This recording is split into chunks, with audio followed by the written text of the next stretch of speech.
Hey BookTube, it's Charlie from Reader Turned Writer, and today I am doing a book review of A Monster Calls by Patrick Ness.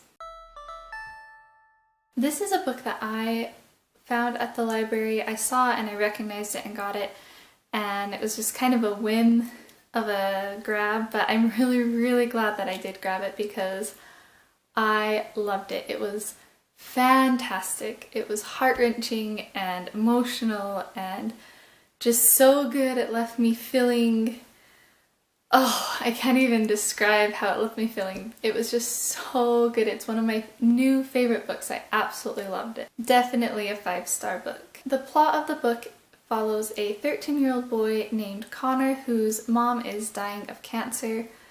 And the whole book is about him trying to come to terms with that through different grief and just accepting that and hoping that she won't actually die. And he has nightmares that he won't tell anybody about, and he has all sorts of different problems in his life, a lot of them stemming from the illness that his mom has. And then one night a monster shows up in his room, and the whole story just goes on from there, and it's amazing. The plot was so well done. There were basically two plots going on. There was his real life plot, and then there was the monster plot, and they were kind of separate from each other a little bit, but also always kind of linked up.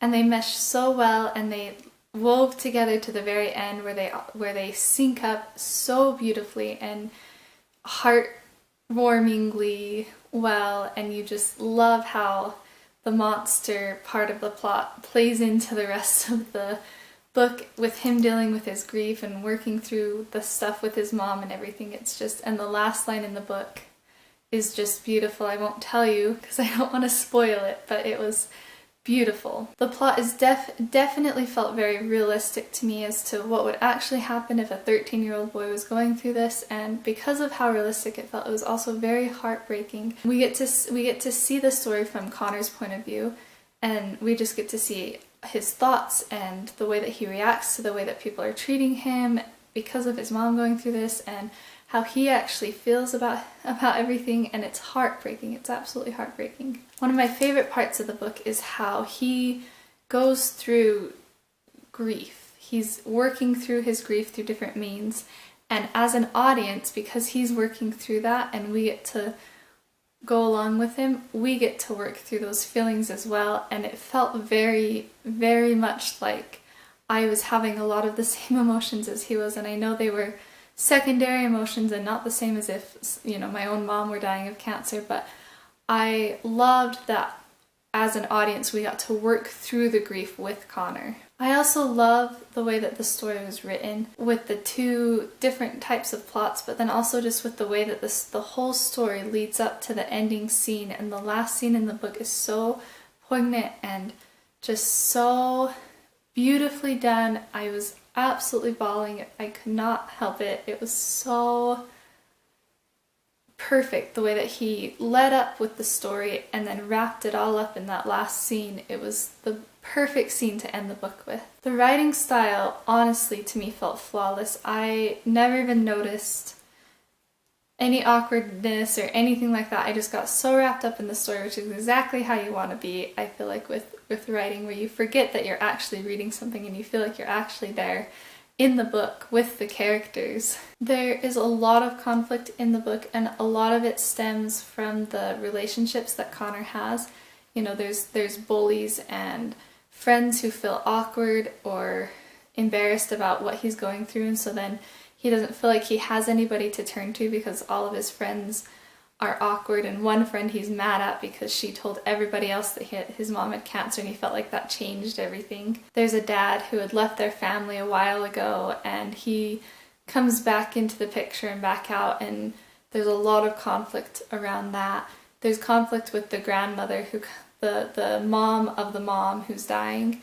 She comes in, and Connor basically sees her as an evil witch in a story because of how he feels like she's taking him away, and just the role that she had to play in this situation made it really hard for Connor, even though she's trying to do what's best for Connor and for her daughter. And that is a heartbreaking, beautiful part of the story as well. And then of course with conflict there's the elephant in the room, the cancer, and trying to work through the cancer, because that's a huge point of conflict, of course, in the story. The character development is so well done in this book, Connor from beginning to end, and we get to go with him through it, and it's brilliant. There's also a little bit of mystery just surrounding the nightmare, and we don't really know what that's all leading up to, and there's also some mystery with the monster. There's pieces that we don't know about yet, and of course there's the magical element